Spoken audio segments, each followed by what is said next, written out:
Ya, kaderisasi adalah harga mati. Yang namanya kaderisasi itu nggak bisa ditawar lagi. Betul.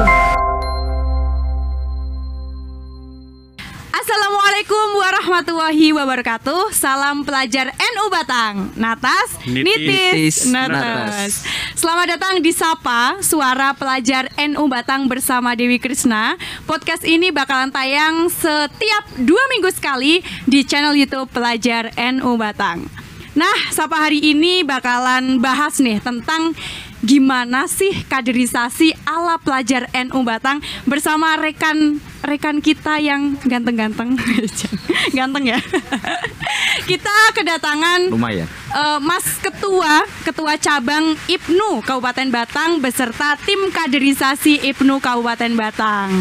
Nah, Sapa hari ini kita disponsori oleh Muda Floris.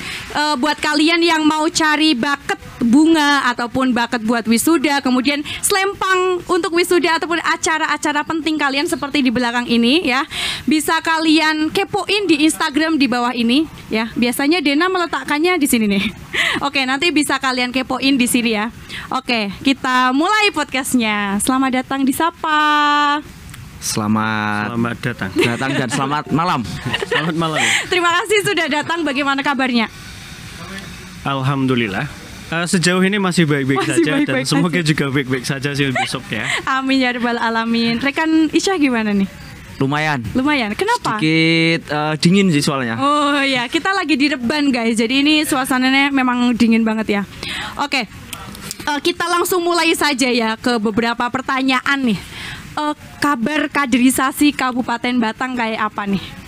Kabar kaderisasi pelajar NU Batang sampai detik ini. Silahkan, siapa dulu? Mesut saya. Ya. Aku sih. Tentu sudah Pak Ketua dulu, Pak Ketua. Siap. Oke. Sejauh ini kaderisasi Batang baik-baik saja dan saya kira bahkan harus lebih baik dari tahun-tahun yang sebelumnya karena memang hari ini banyak sekali kita udah penguatan tim, sudah ya pokoknya kita menemukan sebuah formulasi baru. Yang kemarin juga rekan Nisa ini ketua tim kaderisasi IPNU Kabupaten Batang sudah menyiapkan formulasi-formulasi bagaimana caranya kaderisasi Batang bisa lebih masif, bisa lebih luar biasa lagi, atau setidaknya mampu menjadi salah satu contoh kaderisasi di Jawa Tengah ini pastinya. Mantap sekali. Bukan ya. gitu ya rekan saya? Ya, kurang lebih seperti yang disampaikan Pak Ketua, benar sekali. Seperti itu ya. Berarti kabarnya baik-baik saja dan semoga akan lebih baik lagi gitu. Oke, di masa pandemi COVID-19 ini sudah sejauh apa sih langkah dari tim kaderisasi pelajar NU Batang ini? Ayo, rekan Iseh. Sambil laporan sama saya. Iya. Di pandemi memang kita sedikit terkendala karena pelaksanaan yang di situ harusnya nginep, kemudian berhari-hari kan biasa acara kita kaderisasi Makes Talamu seperti itu. Kita sedikit terkendala, tapi hampir 50% semua teratasi. Jadi bisa berjalan tapi tidak semaksimal pada sebelum pandemi seperti itu. Kemudian kalau itu yang di PAC ranting ya, kalau di pimpinan cabangnya sendiri, di tim kaderisasi cabang, kita justru di pandemi ini menjadi penguat kita. Kita bisa lebih berdiskusi, menguatkan kekompakan formula sistem yang akan kita laksanakan untuk kedepannya seperti itu. Mantap sekali. Berarti pandemi ini bukan suatu hal yang membuat kita itu diam ya, tapi makin kita bisa berdiskusi lebih lanjut kayak gitu ya. Justru karena kegiatannya di Makesta itu minim kan karena pandemi, akhirnya kan yang seharusnya kita terjun, kemudian kita monitoring turba ke bawah ke ranting ke PAC, akhirnya nggak ada, hanya beberapa saja. Kita manfaatkan itu, kita diskusi dengan beberapa tim-tim kaderisasi di cabang gitu. Oke, mantap ya. Oke, kalau menurut Mas Ketua nih, sejauh ini tim kaderisasi ini sudah melakukan gerakan, kemudian programnya itu sudah sesuai atau belum sih dengan harapan di kepengurusan jenengan ini? Oke. Kalau sampai sejauh ini, karena saya dan rekan Iseh itu kita udah hidup bersama udah lama banget, jadi saya kira untuk mengingatkannya itu lebih mudah karena kita udah menemukan chemistry dengan perjalanan-perjalanan dulu berIPNU udah bersama. Saya kira sejauh ini sudah sesuai dengan apa yang sudah saya impikan. Karena sebelum jadi ketua saya juga posisinya seperti rekan Iseh, yaitu wakil ketua bidang kaderisasi, dan juga sebelum itu juga sudah proses di koordinator kaderisasi. Jadi sejauh ini saya juga kadang masih ikut campur walaupun saya semuanya udah tak serahkan ke rekan Iseh dan juga rekan Neta Ifah. Tapi ketika untuk diskusi-diskusi kaderisasi saya masih membuka ruang lah sama rekan Iseh dan rekan Ifah. Ayo sih buat seperti ini, ayo sih seperti ini. Dan juga saya kira rekan Iseh karena dulunya hidup juga di Diklat ya, di Iya, CBP itu CBP. apa sebutannya? Kadif Diklat. Kepala divisi Diklat juga sudah memahami bagaimana pola-pola kaderisasi yang harus dibangun di IPNU dan IPPN Kabupaten Batang ini. Sejauh ini sudah sangat baik, bahkan saya bangga pada teman-teman tim kaderisasi karena kemarin juga sudah berhasil mencetak buku, buku penerjemahan ya, penerjemahan atau sebutannya kalau di kita itu menyederhanakan dari pedoman kaderisasi yang dikeluarkan oleh pimpinan pusat, disederhanakan menjadi salah satu buku, dan di mana buku itu harus dibaca oleh teman-teman PAC. Dan itu sudah bagian dari mimpi-mimpi dulu ketika saya juga ikut nguri-nguri kaderisasi di Kabupaten Batang gitu. Oke, mantap sekali. Bukunya ini judulnya apa? Kalau bukunya tak kasih judul Pedoman Kaderisasi Pimpinan Cabang IPNU dan IPPNU Kabupaten Batang. Oke, berarti Iya. itu isinya tentang Makesta, aturan-aturan Makesta dan Lakmut. Oh, berarti Iya. Makesta sama Lakmut itu ya. Yang kita ambil dari pedoman di pusat wilayah yang masih berlaku sampai hari Mantap ini. sekali. Berarti bisa dibuka lagi ya buat teman-teman yang ada di ranting PK maupun PAC itu emang harus memahami Iya, itu ya. harus. Mantap sekali. Oke, ini ada pertanyaan lagi nih. Sepanjang sejarah kepengurusan, pasti dua orang ini sudah menjadi sejarawan, sejarawan di cabang ya. Ini sepanjang sejarah kepengurusan, pasti setiap periode ini mempunyai ciri tersendiri nih dalam melakukan kaderisasi. Dari dua kepengurusan ke belakang nih, pembedanya apa dengan kaderisasi di kepengurusan ini di pelajar NU Batang? Pak Ketua dulu yang jawab mungkin ya. Iya. Oke, kayaknya kita udah tua banget ya. Emang udah tua. Kita empat periode. Iya. Empat. Berarti Dari mulai tahun berapa konferensi. berarti? Konferensi 2014. pertama masuk itu di Gringsing. Iya, 2014. Oh iya, 2014. Kita masuk pertama itu ketika periodisasinya rekan Ahmad Yusuf waktu itu. Kita jadi tim formatur ya waktu itu. Juga bareng waktu itu karena kita satu PAC waktu itu ya. Oke, kalau sejauh ini saya itu sejak dari zaman rekan Yusuf itu, karena waktu itu dititipkan rekan Yusuf untuk mengikuti salah satu kaderisasi di Jateng namanya Sekolah Kader Berkelanjutan, yang pada titik akhirnya kita harus melaksanakan lakut. Waktu itu ya saya mengikuti benar, apalagi setelah pulang dari lakut itu kita diberikan tanggung jawab bagaimana caranya untuk melakukan perubahan besar-besaran waktu itu untuk melakukan perubahan di kaderisasi. Waktu itu ingat betul ketika awal-awal kita memulai perubahan kaderisasi, yang dulu itu ketika PAC mau mengadakan Makesta maupun mengadakan Lakmut, ketika rapat itu yang dibahas tidak hanya kapan akan dimulai, pematerinya siapa, tapi yang dibahas itu materinya apa waktu itu. Nah, ketika kita ngecek ke bawah, ternyata teman-teman di pimpinan anak cabang itu masih banyak yang belum membaca kitab suci kaderisasinya. Lah setelah pulang dari situ berusaha untuk melakukan perubahan-perubahan ya. Dari awal kita hanya memaksa teman-teman PAC itu, berarti zamannya Rekan Tommy waktu itu udah mulai Rekan Tommy, kita mewajibkan minimal PAC itu membuat Makesta, atau setidaknya Makesta 2 kali satu periode. itu ya? Waktu itu lah ketika masuk di Rekan Rohimin yang kemarin itu kita sudah melarang PAC membuat Makesta waktu itu. Nah, di hari ini pun saya kira sama. Kalau di hari ini lebih kejam lagi. Ya walaupun sebenarnya nggak kejam, memang aturannya seperti itu. Kita tidak boleh per PAC itu kita bagi 4 ya rekan saya. Kita bagi 4. Jadi kita nggak bisa satu PAC itu hanya membuat 2 kali Makesta.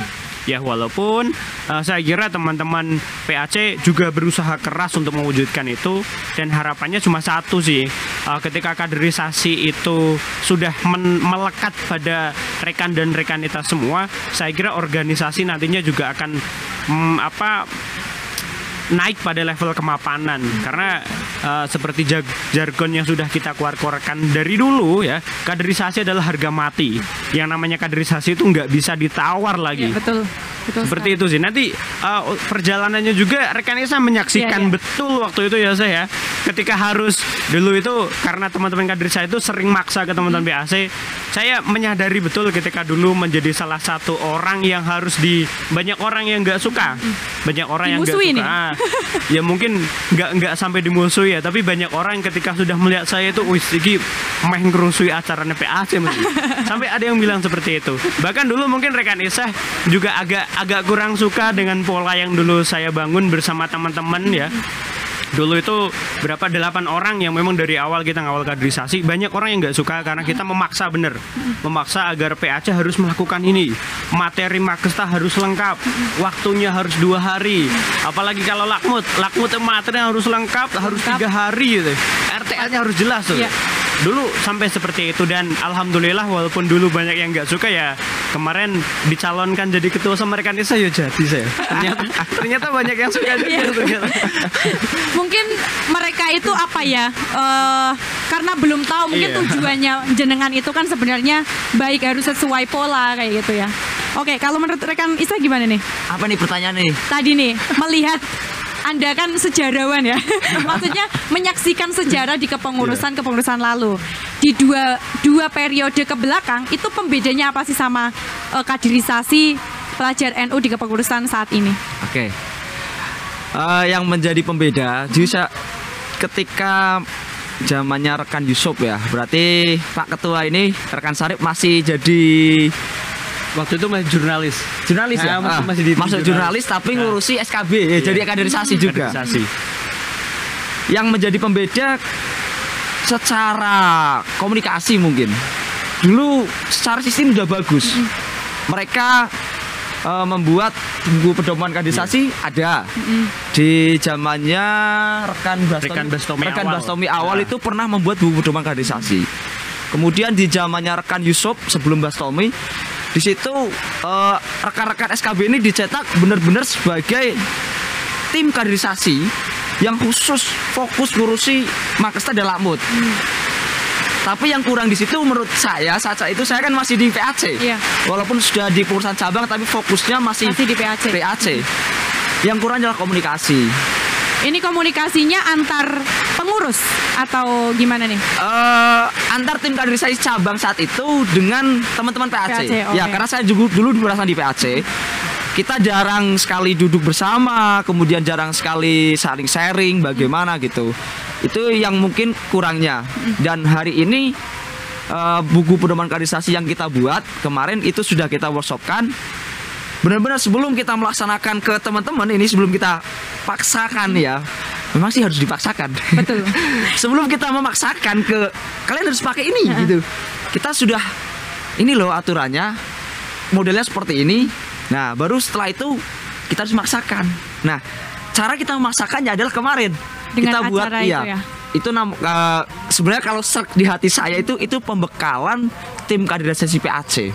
Mereka itu tim kaderisasi PAC. Oke, itu nanti akan ada di pertanyaan berikutnya tuh yang tentang acara kemarin ini. Berarti pembedanya adalah komunikasi ya.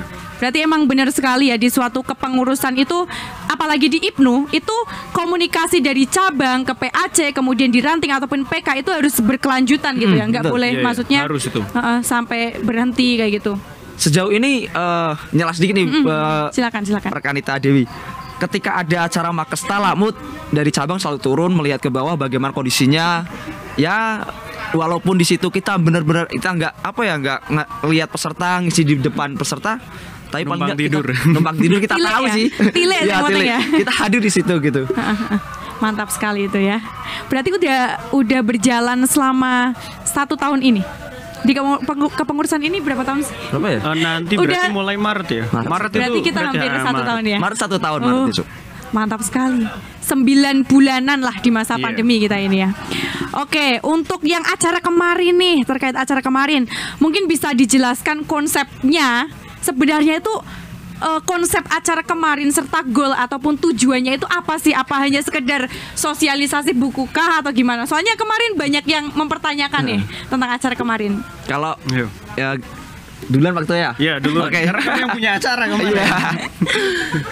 Jadi sebelum acara kemarin yang 2 zona itu, sebelumnya kan kita melaksanakan workshop kaderisasi pada tanggal 17 Januari kita melaksanakan workshop kaderisasi. Kemudian di poin buku pedoman itu yang apa ya, yang mungkin belum diatur sama pusat sama dengan wilayah, kita buat di buku pedoman itu bahwa Makesta instrukturnya adalah dari PAC. Nah hari ini teman-teman Makesta itu sedikit ngasih masukan kepada kita. Ini teman-teman Makesta belum ada yang bisa jadi instruktur. Harusnya cabang memfasilitasi dulu buat jadi instruktur. Lah teman-teman PAC seperti itu kita anggap sebagai wah ini tantangan buat kita. Kita harus merealisasikan. Akhirnya kita buatlah itu acara. Acaranya memang tujuannya yaitu untuk mencetak tim-tim instruktur, pembekalan sih bahasanya kalau menurut saya pribadi, pembekalan tim instruktur PAC. Tapi karena biar ya wah gitu ya. Kita ganti nama, pembentukan rekan dan rekanita instruktur. Dibuat 2 zona, zona barat dan zona timur. Karena kalau satu zona pesertanya luar biasa. Luar biasa banyak sekali. Itu udah bludak-bludak luar biasa. Kemarin berapa pesertanya? Peserta kemarin 87 sama 73 berapa? 160-an lah. Ya segitulah. Di zona timur itu 84, zona barat itu 73. Itu. Nah, awalnya nih kita cuma minimal satu PAC itu 6 orang. 6 orang pikir kita, wah 6 orang itu udah banyak gitu kan. Ternyata antusias teman-teman luar biasa sekali. Ada yang dari minimal 6 jadi 16. Ada itu. Nah, itu. Jadi akhirnya kita buat tim itu, pembekalan itu. Ada banyak pertanyaan juga sih dari teman-teman yang memang perlu kita jelaskan. Nanti ini jatahnya Pak Ketua ya. Siap. Terkait rekan dan rekanita instruktur itu.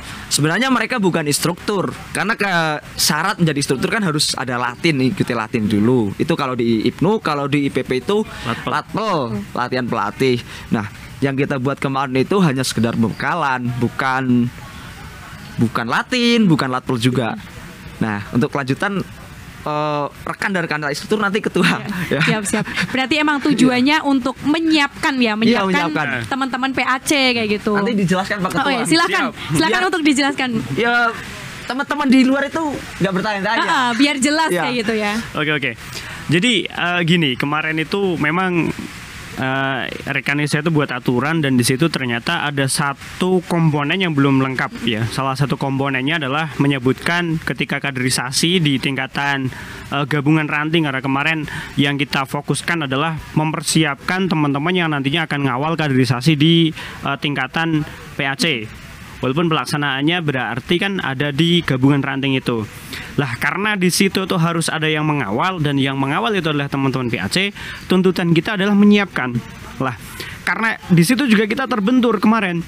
Kita terbentur aturan bahwa kita itu boleh melaksanakan penyiapan kaderisasi di bidang instruktur dan pelatih itu harus menggunakan Latin, ya kan? Sedangkan Latin itu pesertanya terbatas dan membutuhkan budget yang lumayan, karena Latin semua narasumber itu hampir sebagian besar narasumber adalah kita ambilkan dari luar, nggak mungkin dari dalam, karena kaderisasi itu sifatnya kan inklusif ya. Inklusif itu berarti memang benar-benar orang yang menguasai dalam bidangnya itu. Makanya kemarin kita siasati, kita diskusi sama rekan Yusuf kemarin bagaimana kita membuat yang mengawal itu, karena kita nggak bisa instruktur, terbentur oleh aturan, kita buat yang menemani instruktur atau tangan panjangnya instruktur. Jadilah itu yang namanya rekan instruktur. Nah, rekan di sini kita artikan tidak hanya sebagai panggilan yang familiar di IPNU saja, tapi kita artikan adalah seseorang yang menemani kerja. Nah, jadi kita namanya rekan instruktur, tapi itu bukan instruktur. Kalau di daerah lain kan ada yang menggunakan trainer ya untuk pengawalan di tingkatan PAC ya kan, di Tutor. PAC, terus ada lagi apa namanya? Tutor, mitra tutor, gitu. mitra itu kan. Kalau di kita bagaimana kalau menggunakan yang sudah familiar di kita? Tapi kemarin kita nggak memikirkan kalau ternyata itu juga bakal salah Ya, salah tafsir tafsir. juga. Banyak yang Nah ternyata kemarin ada yang sempat diskusi lah, akhirnya kita menimbulkan diskusi kenapa kok pelatihnya cuma sehari, padahal itu yang lahir adalah teman-teman instruktur. Enggak, kita nggak melahirkan teman-teman instruktur, kita hanya melahirkan rekan instruktur. Rekan di situ seperti yang tadi sudah dijelaskan yang menemani kerjanya instruktur. Karena di instruktur cabang itu hanya berapa orang? Hari ini 18 sama saya orang, berarti ya kan? 18 sama saya sama ketua Ketua bidang dua. kaderisasinya. Kalau 18 itu harus diterjunkan di 249 ranting. Kalau Makestanya mandiri, walaupun alhamdulillahnya Makestanya nggak mandiri, Makestanya masih gabung saja itu udah luar biasa tenaga yang harus dikeluarkan.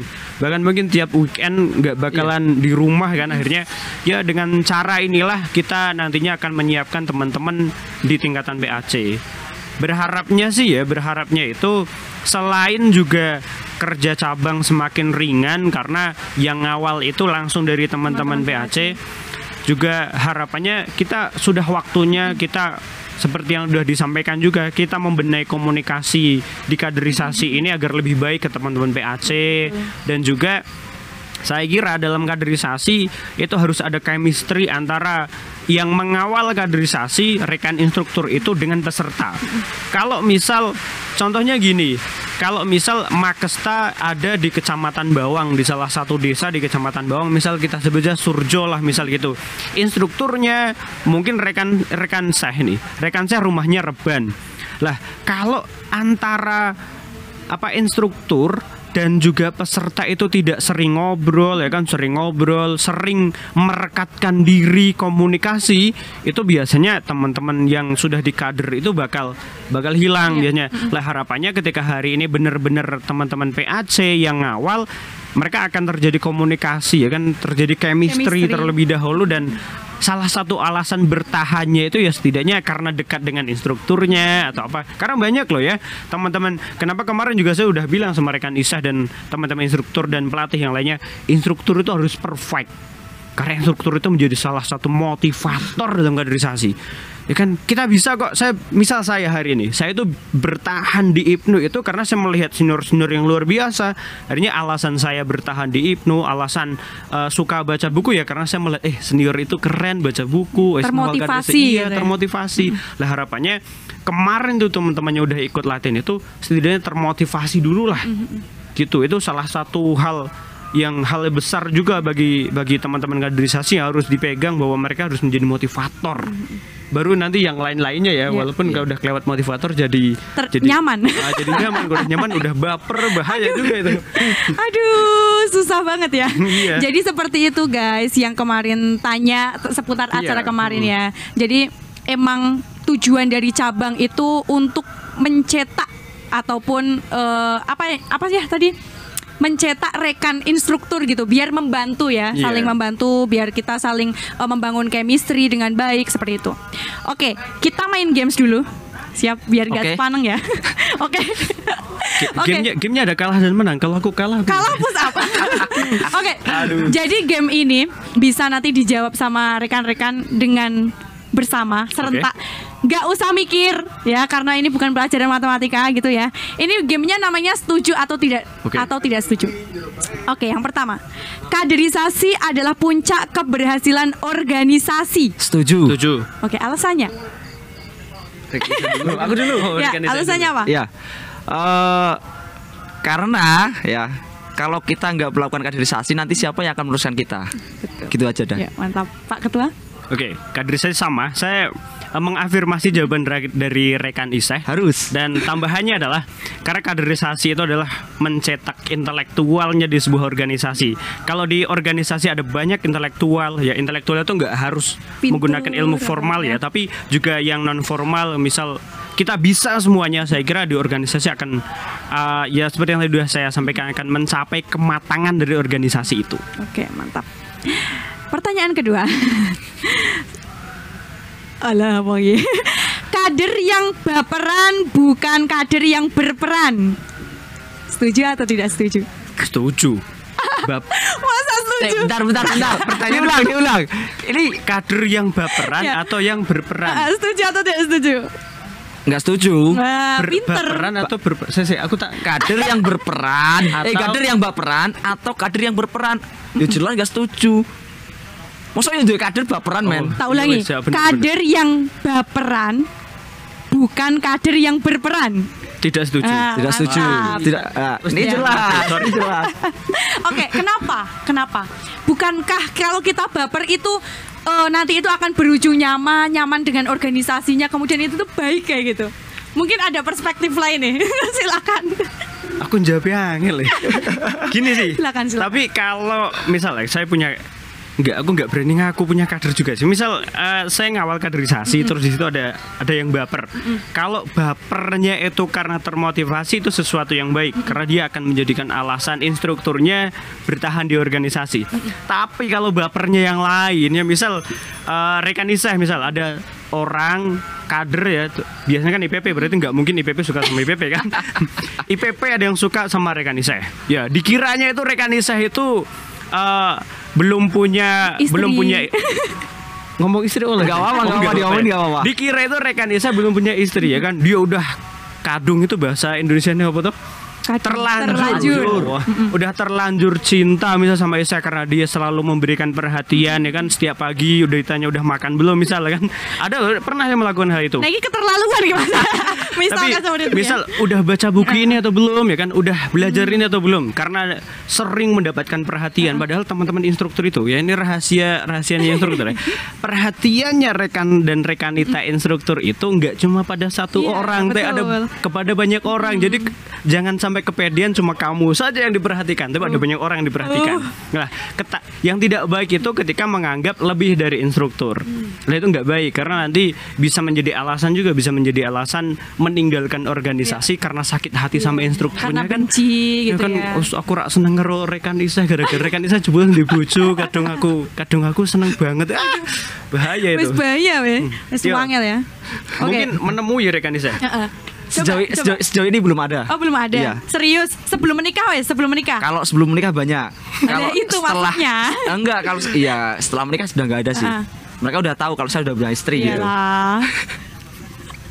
Oke, berarti kader yang berperan ya, Iya, bukan berperan. yang baperan ya. Oke, siap. Pertanyaan yang ketiga. Kaderisasi terwangel adalah di tingkat ranting. Ya, setuju. Setuju? Saya bro. Aku mikir tadi nih. Setuju kan? Gimana? Nggak setuju juga. Setuju. Nggak Tidak setuju. juga. Oke, alasannya. Ayo yang setuju dulu Yang deh. setuju Enggak. dulu. Ini di ranting itu banyak ya. Dari pendidikan dulu.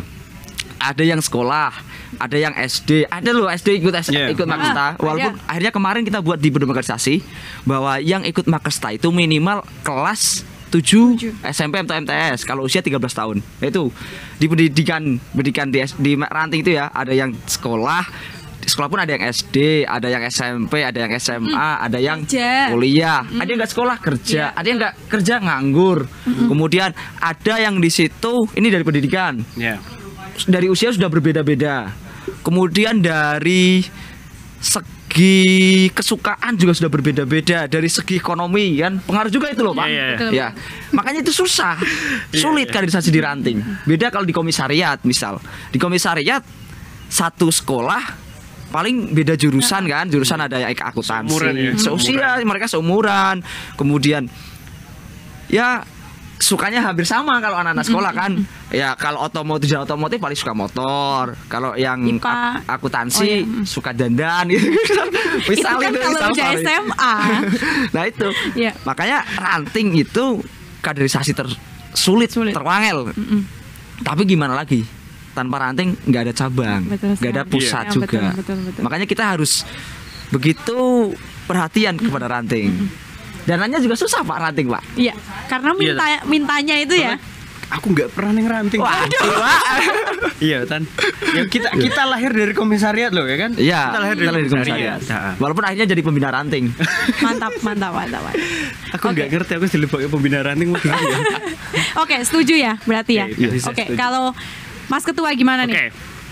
Sebenarnya kalau saya lihat ya, kaderisasi itu tergantung dari siapa. Ada yang benar-benar enggak ya? Karena kalau kita berbicara ranting, kita tidak bisa meninggalkan yang namanya PAC. Kalau misal PAC-nya itu sadar akan sebuah kaderisasi yang harga mati itu, PAC pasti akan berusaha semaksimal mungkin untuk bagaimana menyadarkan teman-temannya di ranting. Walaupun ya ketika pelaksanaan tetap paling sulit adalah di ranting karena memiliki perbedaan latar belakang yang luar biasa. Tapi itu semua saya kira kuncinya ada di PAC-nya. Kalau PAC-nya sadar akan itu akan terjadi sebuah komunikasi yang baik bagaimana cara mendekati ranting agar melaksanakan proses kaderisasi yang seperti ini. Karena ketika kita berbicara kaderisasi, kita tidak hanya berbicara di ketua bidang kaderisasinya atau di departemen kaderisasi saja, tapi semuanya, semua elemen di IPNU dan IPPN itu harus memiliki semangat kaderisasi. Karena sesuai dengan jargon kita adalah IPNU itu organisasi kaderisasi, IPNU dan IPP ya. IPNU dan IPP itu organisasi kaderisasi. Dimana tidak boleh hanya satu saja yang memiliki semangat kaderisasi, tapi semuanya. Karena kaderisasi itu berarti kan di situ ada proses, ada banyak proses. Nanti dari mulai perekrutan, pendidikan, pengembangan sampai dengan distribusinya itu kan masuk dalam ranah kaderisasi. Lah, di situ saya kira menggantung pada siapa yang kebijakan di ranting, karena ranting itu akan manut mesti sama PAC-nya ya kan, kecuali ranting yang nggak manut. Saya kira nggak ada sih kalau di ranting ya. Aman ya. Kalau udah manut sama PAC-nya kan, karena saya pernah hidup di ranting, pernah hidup di PAC waktu itu, pernah hidup di PAC. Bagaimana saya harus berkomunikasi dengan harus PAC ya kan? ya. Karena harus ngomong benar-benar waktu itu. Kalau ketika dulu masih ketua PAC itu badan saya masih kecil karena masih sering ngomong. Kalau hari ini kan sudah nggak ngomong karena udah misal kaderisasi sudah dimong sama Iseh ya kan. Jadi saya udah kerjaan saya cuma datang ke PAC tidur gitu. no tidur. Kayak kembali lagi yang ke situ.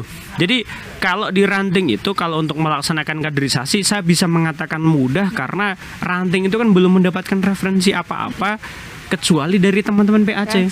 Kalau PAC itu sudah mengajarkan sesuatu yang baik ya. Misal, ayo Makesta materinya ada segini, terus bukunya ini ayo dibaca, dan saya kira ranting akan lebih mudah ya.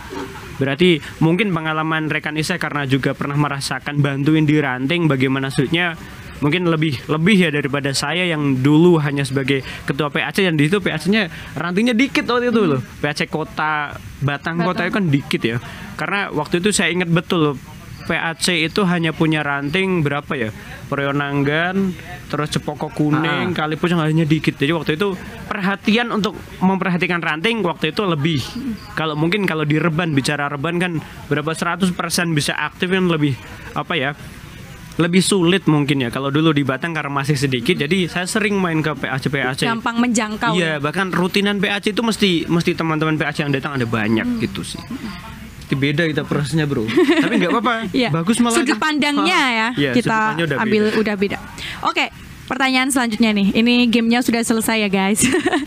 Oke, bagaimana sih metode yang digunakan tim kaderisasi pelajar NU Batang di masa pandemi COVID-19 ini yang agar rekan dan rekanita di tingkat ranting, kemudian di PK dan di PAC ini bisa melakukan kaderisasi?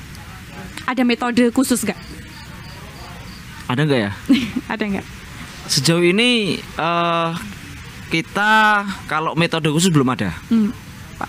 Karena di awal kepengurusan kita langsung terbentur pandemi, habis itu blank mau ngapain, bingung. Kemudian teman-teman PAC juga masih bingung akan melaksanakan Makesta atau tidak. Nah, ketika ini mungkin titik baliknya ketika buku ini udah turun, buku udah turun. Dari situ mungkin kita akan melaksanakan. Kalau metodenya kita komunikasi itu ya. Kemudian teman-teman yang kemarin kita bekali, kita jadikan satu pionir penting untuk pelaksanaan buku itu. Itu aja sih, nggak ada trik khusus lain. Ya. Okay. Kalau mungkin cabang lain kok cabang Batang kok kegiatan terus ya. Itu karena tim jurnalistiknya yang bagus. Iya. Karena kita publish terus gitu maksudnya ya. Karena di masa pandemi COVID-19 ini. Oke, selanjutnya nih. tadi apa yang membedakan pengkaderan pelajar NU Batang dengan pelajar NU di kota lain? Apa? Pak Ketua dulu yang biasa jalan-jalan. Iya, silakan Pak Dia Ketua. kan instruktur wilayah. Dia ada Lebih rencana, tahu ya? Iya lebih tahu. Dia biasa ke Pekalongan, ke Pati kan, kemudian ke Jeporo besok katanya. Ya. Oke, Ya, ini mungkin dia lebih tahu. mungkin ini bukan yang ngunggul-ngunggul Enggak. bukan, tapi ini sebagai referensi kita. Maksudnya mungkin bisa dari kabupaten lain bisa kita ambil kayak gitu ya. Gimana nih?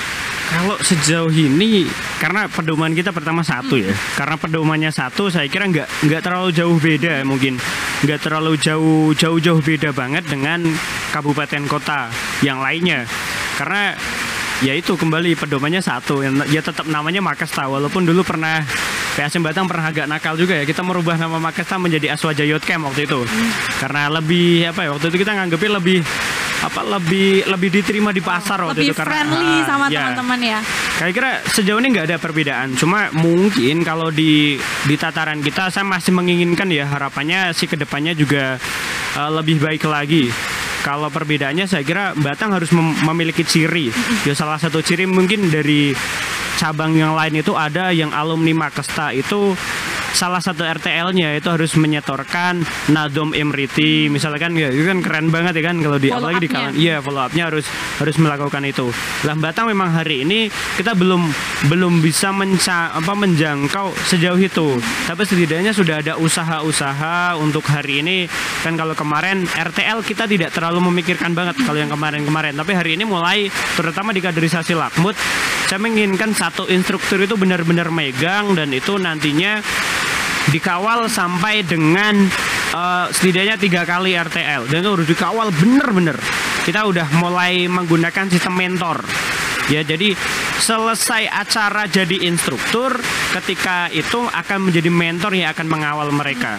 Lah itu juga mungkin menjadi salah satu ciri yang belum ada di cabang yang lain, mungkin sejauh ini belum ada. Saya kira ya harapannya nanti di Batang sudah agak memulai itu, setidaknya satu orang itu udah megang alumni Lakmut lah setidaknya untuk mengawal kehidupan selesai menjalani kaderisasi, setidaknya mengarahkan buku kan, mengarahkan bahan bacaan, mengarahkan hal-hal yang baik yang ada di IPNU dan IPPNU.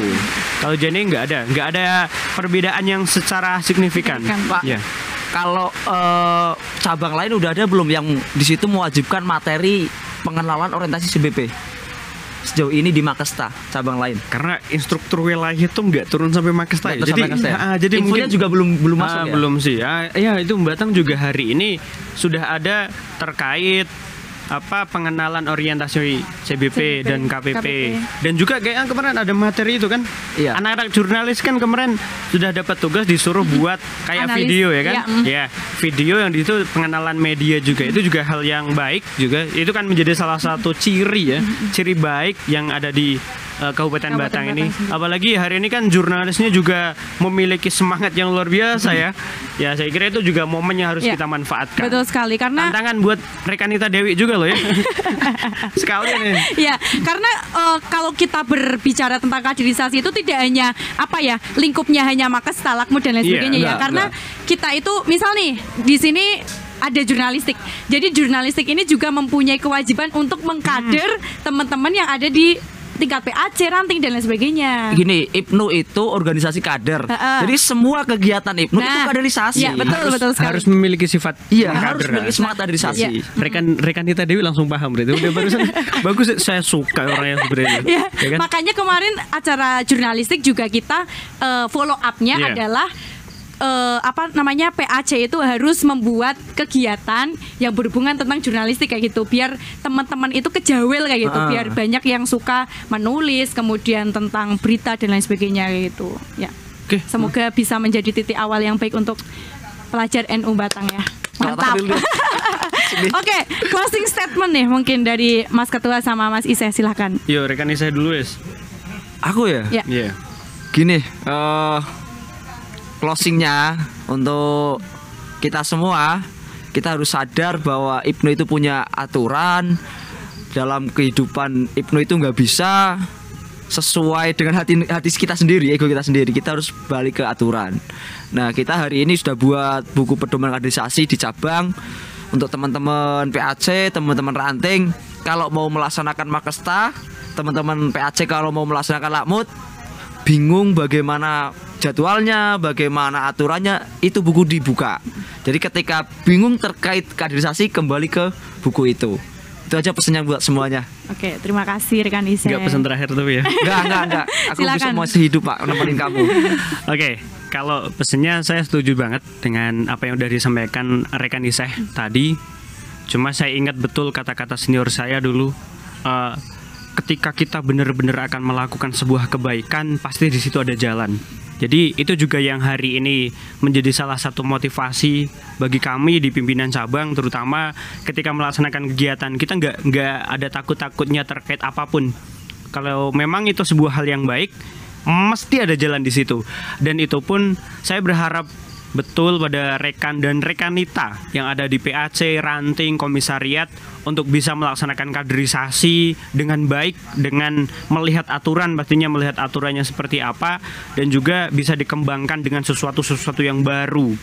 Lah harapannya semua yang kita usahakan, kalau memang tidak bisa terwujud hari ini adalah doa kita, doa yang nantinya saya kira harus terwujud ya. Saya mengharuskan Gusti Allah ya. Haruslah ya. Karena ini saya kira kita menganggap baik ya. Kita menganggap ini adalah jalan yang baik. Walaupun tidak terwujud hari ini, setidaknya saya berharap kaderisasi IPNU dan IPPNU Kabupaten Batang untuk masa yang akan datang akan lebih baik lagi. Amin ya rabbal alamin. Ya. Baik, seperti itulah ya closing statement dari kedua narasumber kita yang ganteng. Aku Lumayan. ngomong ya. Ngomong ganteng tapi orang guyu saya.